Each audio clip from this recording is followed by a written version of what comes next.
diag can be understood in 4 different modes. As I told, it's a bidirectional device, so MT1 may be positive and MT2 may be also positive. Means MT1 is positive, MT2 is negative. In that case, gate may be positive or gate may be negative, and vice versa is also possible. So in all, it gives you 4 different modes of operation. So let us consider one by one. Mode 1 operation is nothing but, it is called as mode 1 operation when MT2 is positive with respect to MT1, means MT2 is positive, MT1 is negative and gate is positive. That mode of operation is called as mode 1 operation. Here you are observing that the structure which plays an important role in conduction of current from MT2 to MT1 is nothing but P1N1 and P2N2.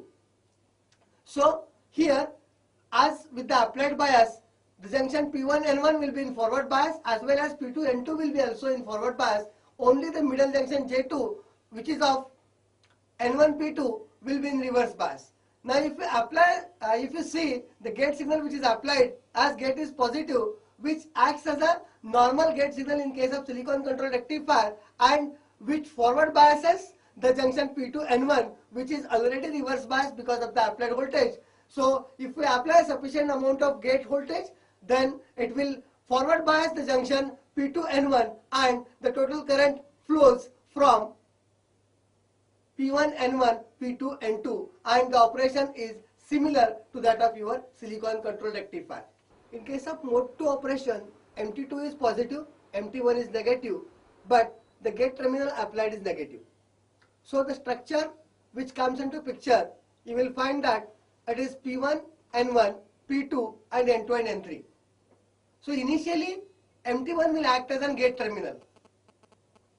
See, what happens is, as we are applying a negative terminal across the gate or negative signal across the gate, N3 P2 will forward bias and the P1, N1, P2, N3 will conduct initially. Because of this conduction, the current or the charge carriers will spread from N3 to N2 and the final conduction takes place as P1, N1, P2, N2. So this is nothing but mode 2 operation. In case of mode 2 operation, initially it conducts with N3 and finally it conducts with N2. So the charge carriers transfer from N3 to N2, and as the concentration of charge carriers increases across N2, the junction N2 will break down and the current will start flowing from MT2 to MT1. So mode 3 operation is nothing but MT2 is negative with respect to MT1, MT2 is negative, MT1 is positive and gate is positive. That is called as mode 3 operation. Now here you are observing the structure which is coming into picture while considering the mode 3 operating in the situation where MT2 is negative and MT1 is positive and gate is also positive. So you can consider a transistor going to be formed by N2, P2, N1. Now the P2 terminal, which is a gate terminal, acting as a base of this N2, P2 and P1 transistor. Now as base is positive, this transistor will turn on and current will flow from N2 to N1. As current flows from N2 to N1, the charge carrier concentration across P1, N1 will increase, and as the bias applied across P1, N1 is reverse bias, and because of this transistor action, the charge carrier concentration will increase across P1, N1 and the junction P1, N1 will break.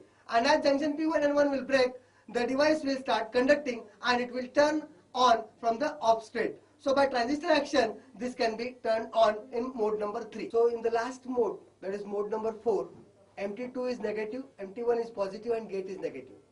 Now when gate is negative, you will find here that the P2N3 junction is forward biased. As I am applying a negative terminal or a negative signal across the gate terminal which is connected at N3, so P2N3 will be in forward bias, and because of which current will flow. And because of charge spread in N1, P1, N1 charge carrier concentration will increase and the junction P1, N1 which is reverse bias will break down and device will start conducting from P2, N1, P1, N4.